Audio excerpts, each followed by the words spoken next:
Well, good evening. For what we're at least looking at to be the last of our Sunday evening online classes. Next Sunday evening is our singing night. We're finishing up our study tonight. And then we're going to start the new year off by trying to get back to more in-person gatherings Sunday afternoons and evenings. But of course, we're going to be using some of that time rather than coming to the building to try to do some of our group studies and such that we've been doing. Now, don't know the future, do we? So if things should happen that we have to, we're not as freely able to meet together like we were, we would come back to this format and continue on online. And we're so very grateful. Participation has been great. We're so appreciative that people have been willing to comment and ask questions and put thoughts together and all in all participate in our online studies. We've just been really blessed by that attitude. But let's be honest, that attitude reflects in any kind of study, whether it's online or in person. It's not so much the idea that online is particularly susceptible for that. It's just good that people have an interest in learning, and that's oftentimes reflected by attentive comments and questions. And so it just really is encouraging to me in this last year that we've had, actually about 18 months now that we've been doing these online classes. So again, grateful that you're here tonight in our last class. And remind you, of course, we are talking about the devices of the devil. Finishing that study, we were talking about before the idea of those people who were ministers of Satan. Now, you remember we took this out of a passage found in 2 Corinthians where the Apostle Paul was talking about those that we war against. And one of the things he was talking about was those who were the servants of Satan. Let me remind you of what that looked like in 2 Corinthians chapter 11. In verse 12, Paul said, "What I do, I continue to do, that I may cut off the opportunity from those who desire an opportunity, to be regarded just as we are in the things of which they boast. Such are false apostles, deceitful workers, transforming themselves into apostles of Christ. And no wonder, for Satan himself transforms himself into an angel of light. Therefore it is no great thing if his ministers also transform themselves into ministers of righteousness, whose end will be according to their works." You know, one thing I realized, we actually didn't spend much time talking about what that meant when it says in verse 14 that Satan transforms himself into an angel of light. That's a passage that on a rare occasion somebody might say or propose that it suggests that Jesus is an angel. But let's understand that that's probably not the context of this statement, right? You probably understand the idea that it's not that Paul is saying Satan is an angel, but that Satan might represent himself as something righteous. Now, on the face of it, I don't think it's too complicated of a statement, trying to tell us that Satan sometimes deceives people by seeming to be good. I would suggest you got a lot of people today that follow things that are not good, but they're I always think of Paul's statement to Timothy, a form of godliness that deny the power. That it seems righteous or it seems upright, but in the end, it's actually a way that leads to death. And that's what it means when it says Satan disguises himself as an angel of light. And of course, the point he goes on to make is that if that's how Satan behaves, we shouldn't be surprised that his ministers transform themselves into ministers of righteousness. And so when talking about these ministers of righteousness, one of the last things we were talking about was the nature of the ministers of righteousness, the false ministers of righteousness, and the terminology of what we would call false teachers. A couple of statements that are made here about false teachers. One of them is that they have a form of godliness. And I already mentioned to you that that's a passage found in the book of 2 Timothy chapter 3 and verse 5. In that passage, Paul says the following. He says that these... let me jump back to verse 4.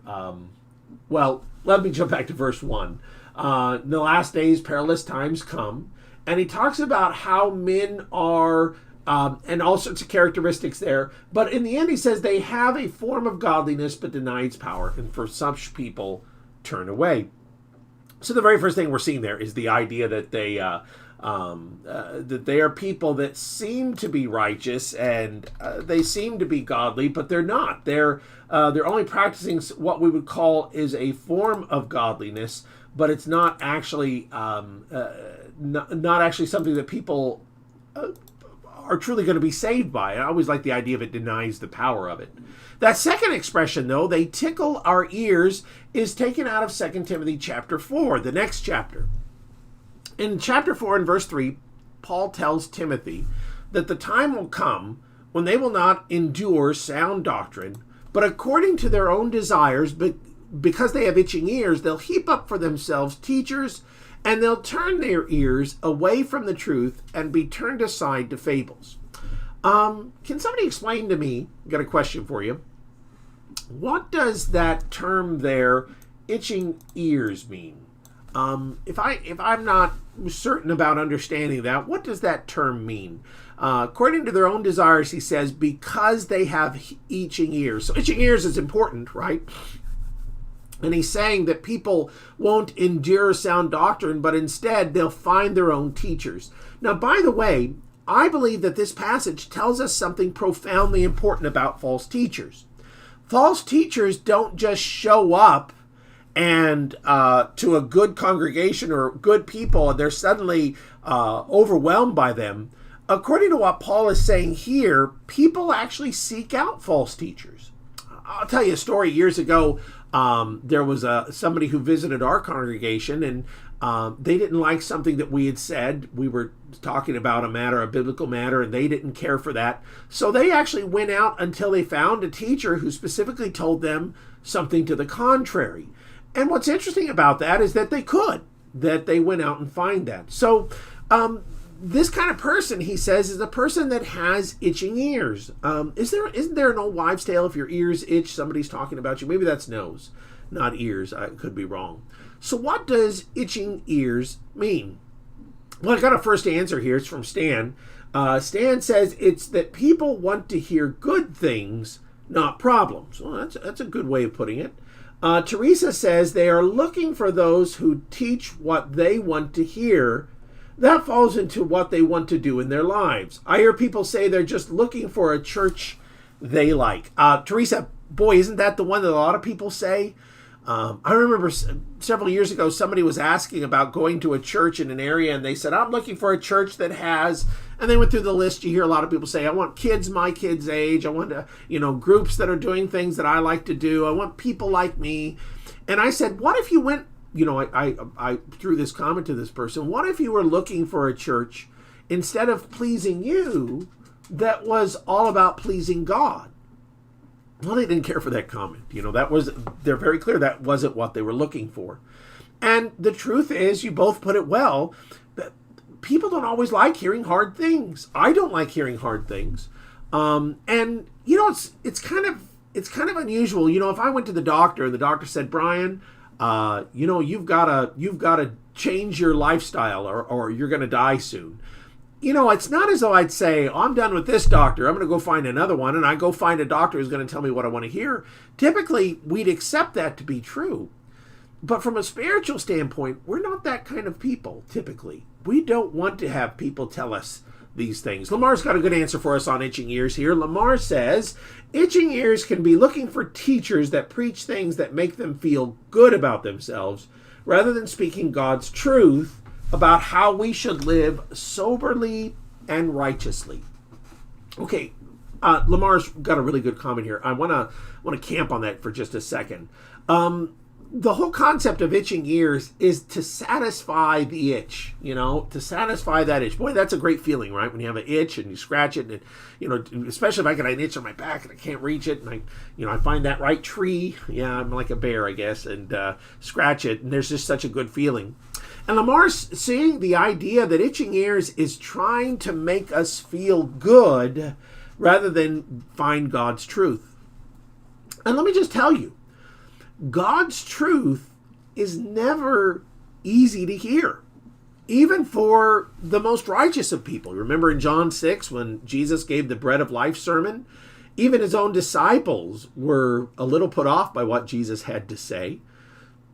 And indeed, all throughout the accounts of the life of Jesus, we see many times where Jesus, to the people that loved him and he loved, that he would say things that were hard and they didn't like hearing him. So let me just throw this at you.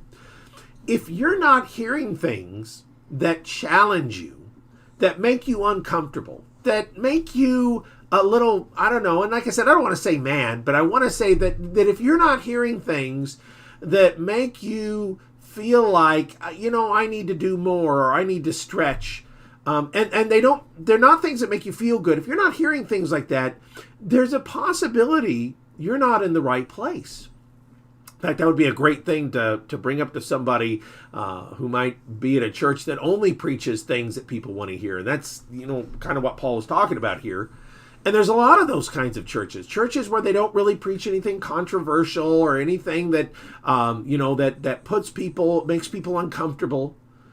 They just kind of go along with what most people think. And, there is a temptation for any preacher to do that, because believe it or not, the preacher doesn't want to say things you don't like any more than you want to hear things you don't like. I certainly don't, and I don't think most preachers do. But a preacher who's made that commitment to the gospel doesn't preach fundamentally because he wants to make people feel good. He preaches because he loves the truth. And so the point is, that's the commitment you have to make to be effective. And that's the commitment we have to make as Christians. We have to be prepared and willing to hear things that we don't like, that we don't want to hear.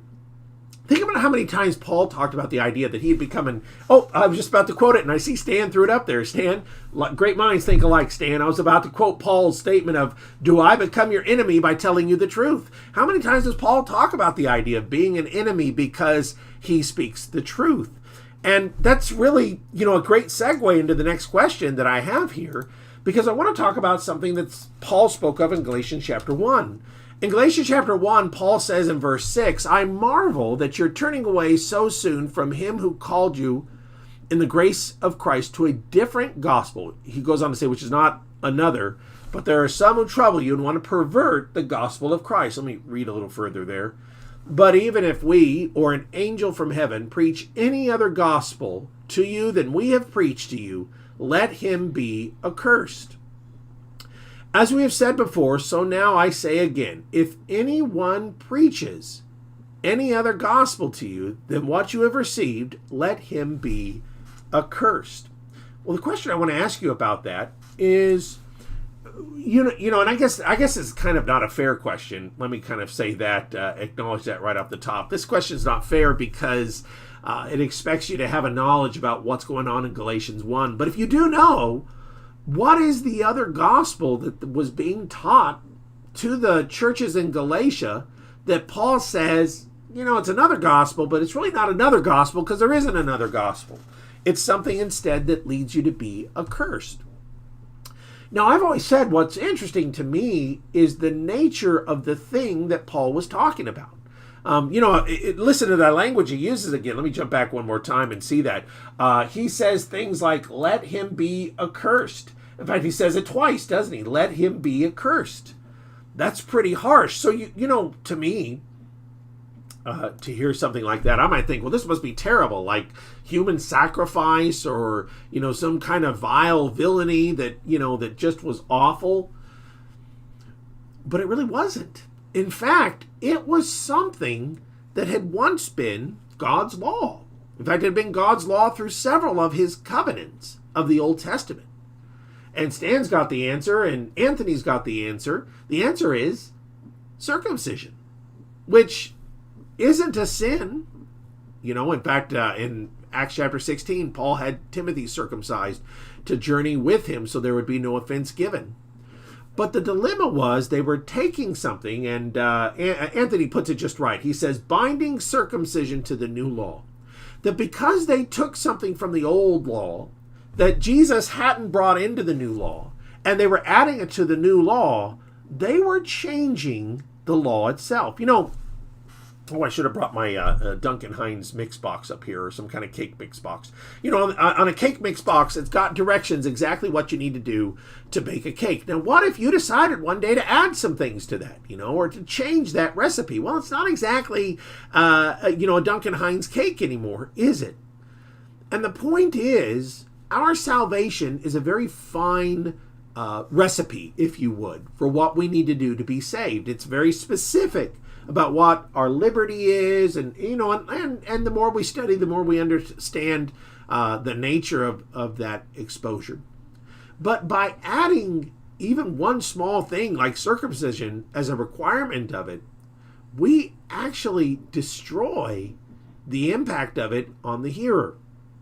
Can you think of any other Old Testament things that get added to the law of Christ that people bring in and suggest that are then brought in to be a part of the law of Christ? I think there's quite a few Old Testament practices that I can think of that are then dragged in and stapled to the law of Christ and given, if not a requirement, at least an expectation or a practice thereof, and yet they're not things that were bound by Christ. Indeed, they're not even things that Christ would want us to do, having neither mentioned them nor given example of them. So what are some examples, if you can think of anything else from the Old Testament that people practice today?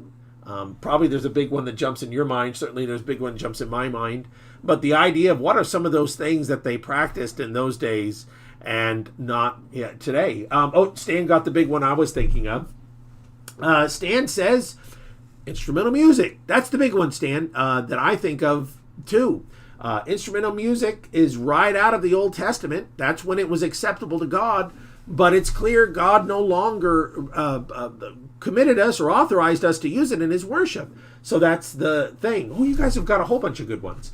Teresa has keeping the Sabbath. Now, Teresa, what's neat about that, I've been actually in a conversation with a man who believes in keeping the Sabbath, and my conversation with him has always surrounded the idea that I need to see Jesus commanding us to keep the Sabbath before I could say it's a commandment to keep the Sabbath. And that's interesting about that. But it's also even, Teresa, the idea if somebody says, well, we have to keep Sunday like the Sabbath. You know, the Sabbath you weren't allowed to work. So somebody says, well, I'm not allowed to work on Sunday. Well, I mean, certainly you can choose not to work, but to say that's the law of Christ wouldn't be appropriate. Wendy makes the point, she says, in kids' class this morning, we talked about Nadab and Abihu. And what's really great about Nadab and Abihu and their priestly system is the idea of what it means to try to bring in something that God hadn't authorized. In their case, they were bringing it into the Old Testament, and they were being struck down by God. And it's important for us to understand that Nadab and Abihu are meant to serve an example to us about how important it is that we do things the way God says to do them. But let me kind of take another side of that. One of the other things I say is that from the Old Testament, people take out a physical priesthood. We look at Catholics, we look at Greek Orthodox, where there's several denominations. Even a lot of the Protestant denominations have clergy. And those are things also coming out of the Old Testament when you had a particular class of people that were established as clergy. But today, of course, we know there's no clergy and that all Christians are priests of God.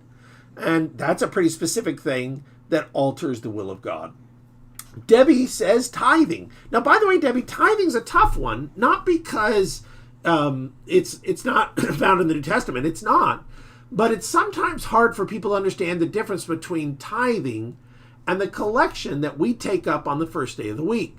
The collection we take up on the first day of the week isn't tithing, because tithing is specifically a required amount, specifically 10%, that was meant to be given as an obligation.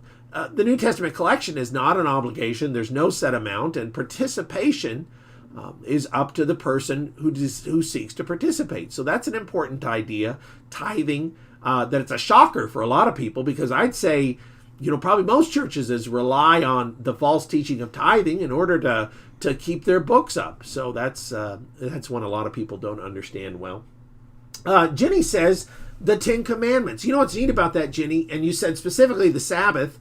But what's neat, Jenny, is the idea that the 10 Commandments themselves represent something special to God.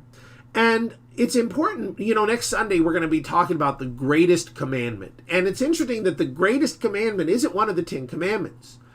The 10 Commandments were merely a representation of the law as a whole. They were a symbol of that. And I kind of think sometimes what is the contrast to the New Testament? Maybe something like the Sermon on the Mount might be the 10 Commandments, where we have Jesus going through and giving us an elaboration on the law that changes our understanding of things. And that might fit nicely to that idea, a little more complicated. But the whole point is the very idea that there were 10 commandments written in stone, that's an Old Testament idea. And the New Testament says that the law would be written on our hearts. And that we would, and what does that mean if not that we would desire from the heart to be obedient to the law? So that's a good comment. Lamar says, any of these things from the Old Testament law would bind the person to keep the whole law, as it says in Galatians 5 and verse 3, and it was taught as a prerequisite to New Testament salvation. What Lamar's saying is important, by the way, because Lamar's reminding us that the idea here was that these things, it wasn't just that you couldn't do them, because some of them you could do, but the idea was that by making these things part of the law of Christ, it actually meant, and James says this, and Lamar points over to chapter 3, and let me show you the passage he's referring to. Paul says, I testify again to every man who becomes circumcised, he is a debtor to keep the whole law. So exactly as he's saying, the idea is anybody who seeks just one part of the law, including circumcision, would be under the obligation of keeping the whole law. By the way, that's actually a point that I made to this person I was talking to about the Sabbath. I said that if you seek to keep the Sabbath purely because of its Old Testament command, then you are, in fact, just like Lamar said, now indebted to keep the entirety of the law. And that includes things that aren't possible to keep, like, the sacrificial system or the festivals that we were obligated to keep. That one can't just say, I'm going to pick part of the Old Testament. You have to keep all of it or none of it. And by none of it, we mean purely the law of Christ. And that's the choice that we have. And so Lamar's point is very good. One last comment. George Watkins takes us a little bit of a different direction when he says, well, how about youth ministers and stuff where we don't follow the pattern? And, the idea is that's a really good comment as far as, and I think again of Nadab and Abihu, of where we go and try to have a particular kind of system of worship. One of the things about there's a lot of dangers with the idea of a youth minister, not so much the idea that you couldn't have a minister and he couldn't do things from time to time with young people, but oftentimes it's satisfying that desire for clergy. That's such a danger. So that's a really great comment. I want to go to one last point about the servants of Satan, and this actually kind of follows something that we talked about this morning in our class time, and it was the idea of how it is that sometimes we might be the servants of Satan unwittingly. I actually realized after we did our class time this morning that, boy, I talked a lot about the things that we're going to talk about tonight. It's kind of funny because what happens, maybe it's not that funny, is that it rattles around in my brain and I think, oh, this is a point I need to bring up. I don't remember the fact that it's rattling around because I was preparing it for a different class. So unfortunately, like I said, we'll kind of repeat a few things that we said. But what I want us to consider is that oftentimes we are servants of Satan without intention, fundamentally by the idea of being a stumbling block. The idea of a stumbling block is interesting in the Bible. It's first found back in the Old Testament in the book of Leviticus, when God said not to curse the deaf, nor put a stumbling block before the blind, but shall fear your God. I am the Lord. That particular expression there, the idea of not putting a stumbling block, before the blind, I've always thought that's a particularly interesting thing to consider there, because it's when you think of the context here, it's pretty easy to understand. But the idea there is taken and moved on to the New Testament in the teachings of Jesus in Matthew 18. Jesus says, woe to the world because of stumbling blocks. It's inevitable that stumbling blocks come, but woe to the man through whom the stumbling block comes. Now, what I think is really interesting here is that Jesus is taking this term about a stumbling block and how it is the case that people can become stumbling blocks. In fact, one of the things I was thinking of in Matthew chapter 16, when Peter, in verse 21, it says, Jesus began to show his disciples that he must go to Jerusalem and suffer many things from the elders and chief priests and scribes and be killed. It says that Peter took Jesus aside and began to rebuke him, saying, far be it from this, Lord, this shall not happen to you. Can you kind of get an image of Peter here? It doesn't seem that unreasonable. Jesus saying, I'm going to go to Jerusalem and be killed. And Peter jumps in and says, oh, no, Lord, we won't let that happen to you. You know, that almost sounds like something a friend would say. But Jesus turns to Peter and says, Peter, you're not my friend. You're the devil. You're a servant of Satan. You're an offense to me, for you're not mindful of the things of God, but the things of men. I've been guilty many times of the same sin that Peter commits here, that with a good intention, I want to encourage somebody, but I'm actually discouraging them from doing the right thing. Now, that doesn't happen too often, honestly. The greater time or the greater problems with the idea of stumbling blocks and the dangers of being a stumbling block is oftentimes when we're conducting ourselves in a way that causes, people to stumble or to sin. Let me kind of throw out a couple of different ideas. First of all, there's the idea of being a stumbling block with good intentions and a clear conscience. Now, what I mean by that is the idea that we talked about briefly in our time this morning. That was the idea of our liberties. 1 Corinthians chapter 8, the Apostle Paul was talking to the Corinthians, and he says the following, however, there is not in everyone that clear knowledge, for some with consciousness of the idol, until now, eat it as a thing that is offered to an idol, and their conscience being weak is defiled. He goes on to say, food doesn't commend us to God, for neither do we eat, nor are we better, nor do we not eat it, or worse, but beware lest somehow this liberty of yours becomes a stumbling block to those who are weak. I want you to think about what Paul just said there for a moment. Of course, you understand the idea of eating meats. It's about eating meats that are sacrificed to an idol. And that in the past it had been considered unclean under the law of Moses, that you couldn't eat something sacrificed to an idol. But now Paul was trying to get them to understand here, as well as Romans 14, that since an idol is nothing, he says it back earlier in the chapter here, since an idol really is nothing, then something sacrificed to an idol is nothing either. It doesn't really contaminate our body in some strange way or make us unclean. He says, however, not everybody has that knowledge in verse 7. And some people have a consciousness of the idol that they think of the idol as something significant. So what was Paul saying? Well, imagine this. I go into that temple, and it's kind of a strange thing, but, you might do your, temples in the past had a lot of business that was done there. Like you would register your wills at temples. I think they could act like banks sometimes too. But, the idea of being a butcher shop, well, that happened too. And if somebody bought something at a butcher shop and somebody else who was conscientious about idols, who really struggled with that, saw that, their conscience being weak could be defiled. And so it is the case that Paul is saying, whatever you do, don't cause somebody else to stumble with your liberty. Now, this is, and we talked about this a lot in our class this morning, I know that, but it's still worth thinking about for a moment. This is a real maturity measurement. That it's a lot for us to say to ourselves, I'm mindful of the things that I do that are sinful to God, and I'm doing my best not to sin. And that, I would say, is kind of like the bottom level of being a Christian. I'm going to do what's right. I'm going to avoid doing what's sinful.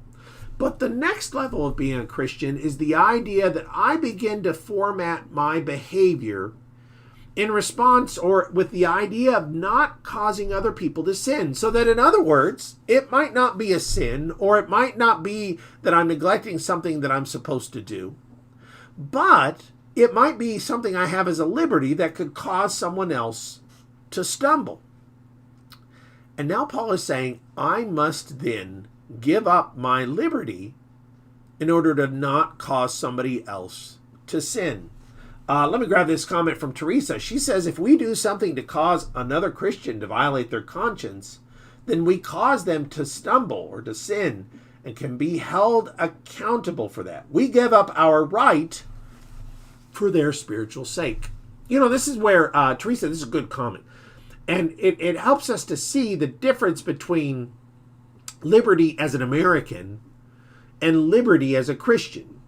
Liberty as an American is the right to do something regardless of what other people think, free speech or things like that. But liberty as a Christian is about things that I give up, that I have the right to do, but that I give up for the sake of others. And using liberty, interestingly enough, is an important idea in being a Christian.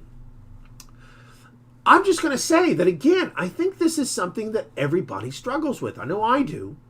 And I see it all the time where I see people make decisions that I think, you had to have thought that was going to hurt someone or offend somebody or bother somebody. I realize I talk a lot about on the internet. That seems to be where I see a lot of these kinds of problems, where I'll say, hold your opinion. Don't be so quick to say something, because you just don't always think through that what you say might cause someone to stumble. Let me make a point. Let's say I throw out a comment about, I think my father's online right now. So my father and I are members of different political parties, believe it or not. So, maybe I throw something up on the internet about this political party, and he says, well, it sounds like Brian thinks that you can't be in my political party and be a Christian. I think that's a pretty common mistake people make. They'll say something very politically charged, and there's somebody out there thinking, I don't think they think I can be a Christian because I don't agree with them. I would be horrified if I thought somebody wouldn't come to church with me because I'd given them the impression that they weren't welcome because of their politics. That would be awful. And I'd be accountable. Just like Teresa said, I would be accountable for that. And so it's so important that I don't stand before God and God say, Brian, you were talking about this political issue that I don't care about. Or maybe I did care about, but not that much. And there were people that heard you saying that, and you discouraged them from coming to worship with you. I think about that one a lot. I think years ago, let me tell you a personal story. I was in a car accident, and my car, they fixed it. There was something about the repair I didn't like. And I remember getting kind of mad, you kind of feel like, well, I have to stand up for my rights. And I was kind of being belligerent about it, talking to the manager. I wasn't being that belligerent. I'm not that belligerent. But, I was just kind of, this, you need to fix this, and kind of hard on him. And he was saying it wasn't their fault. And looking back, I kind of think he was right. But even if he was wrong, about a year later, I bumped into him. And I found out that he was a relative, might have been a son, of a member that I worshiped with. And the dad was always trying to get him to come to church. And I had this terrible feeling, what if he comes to church, he sees me, who, kind of got in a fuss with him about the state of a car repair. And over something as dumb as repairing my car, he decides not to come back. And that really bothered me. And I remember thinking, I might have thought that I had every right to, stand up and, make sure they fixed my car. But what if I have to stand before God on the day of judgment and say, that guy didn't come back because I made his life difficult, whether I had the right to do it or not? Misusing our liberty is a big thing. Got some good comments here I want to grab. Lamar says, takes us over to 1 Corinthians chapter 10, verses 23 and 24. And he summarized that by saying, do things which encourage and not discourage, even when we have the liberty to decide what to do. Lamar, the passage I like that in Romans 12, where he says, whatever you can do, live at peace with all men. That's the command. And Lamar, what you're saying is a command of God, that we're supposed to be doing things to encourage and not discourage people. And that's that's such an important idea. Stan goes on to say, on the other hand, we must be careful that we are not saying that it causes us to stumble when we really just want our way. Oh, Stan, boy, that's a great comment, Stan. Wow, I kind of wish I had a few more minutes to puff that one out, because I've heard people say, to pull that out and say, well, what you're saying to me is going to cause me to stumble. And it's, what I've often said, if something will cause you to stumble, it's not going to cause you to stumble. Somebody can't say that. And Stan, that's one I've heard people say, and you must have heard it too, where people say, well, I'm the weaker Christian here. Well, if you're the weaker Christian, you're probably not the weaker Christian. And Stan, that's a really great comment to say somebody ought to give in to you because, they ought to exercise their liberty. No one has the right to say that. So Stan, that's a fantastic comment. It didn't occur to me to bring it up. But that's a really good thought, that we're not supposed to be people that pull this out and say, hey, you better not, cause me to stumble by saying what you have to say. That's inexcusable. That's a excellent observation, Stan. A really good observation. Well, going back to our main point here, I was trying to say that with the stumbling block, the first type of stumbling block is where maybe with a clear conscience or a good intention, we exercise a liberty that we should have restrained and perhaps unintentionally cause somebody to stumble. But there's also the idea that sometimes we do something evil and it encourages others to sin. And that's, could I say, even more dangerous, but more important for us to consider. A Christian, when they go into sin, they drag a lot of people with them. And that's something all of us need to be mindful of. I just can't tell you how many times I've tried to tell people who are Christians, but maybe doing some things they ought not to be doing, that in doing so, they're making it rather certain that the people that they're with will never come to a knowledge of God, that they'll never turn to God and come to know God and to be saved. And that's just something that we need to appreciate and understand, that one of the great dangers of sin is that sin oftentimes has the consequence of drawing others into it. And the danger there is just can't be pushed out enough. One more comment from Stan, because it kind of follows up with the last point. He says, have each of us looked at our negative as well as our positive actions towards some of those who have left our congregation? Did we do all we could to encourage the weak? That's a great question, Stan. Stan, what's interesting about that, in the book of Hebrews, it says in Hebrews chapter 13 that the elders have to give an account for the souls of those who are lost. But, the Bible isn't saying that they alone do. All of us do. And we have to carefully consider, what did we do that, first of all, were we any part of the reason they left? And second of all, are we any part of the reason they don't come back? This one of the things you think about here is the idea of the discipline of the church. The church says you need to do certain things if somebody walks away and treat them a certain way. And lots of times we don't want to do that. And the Old Testament tells us lots of times that by not rebuking the unrighteous, we're actually raising up evil hands and discouraging righteous ones. And so that kind of strikes me as a big deal. That, in other words, if I'm not doing the things I need to be doing to provoke people to want to change, if somebody falls away from the Lord and I'm just going to treat them just like any other person, and I'm going to just be as nice to them as I am to anyone, and I'm going to, pretend like nothing's wrong, then I am now a stumbling block to their repentance. That's huge. And that's something, like I said, in the Old Testament, God was so angry about the people encouraging the false prophets, or the false prophets encouraging the people. I guess you could go either way with that. And how they were being stumbling blocks to those because they weren't encouraging people to turn back to God. That's a big deal. That's an important one for us to think about. So, Stan, that's a really good comment. But the other idea of encouraging people to do wicked things, Revelation 2 and verse 20 talks about the person. He calls her a Jezebel in the congregation, and that because of her behavior, people were being induced to commit sexual immorality. Now, at first you hear a story like that and you think, well, was this woman seducing people? Was this, almost a lasciviousness? What if it was just somebody saying, I think it's okay to live with someone before you get married. I lived with my husband or wife before we got married, and it's okay. That would actually be the Jezebel of whom Jesus was speaking, because we would be encouraging people to do something wrong merely by talking about the fact that we did it and we didn't find anything wrong with it. You got to be careful with things like that. And by the way, you got to be careful sometimes with stories from the past. Sometimes we like to reminisce about things in the past, and we talk about when we weren't Christians and the things we used to do.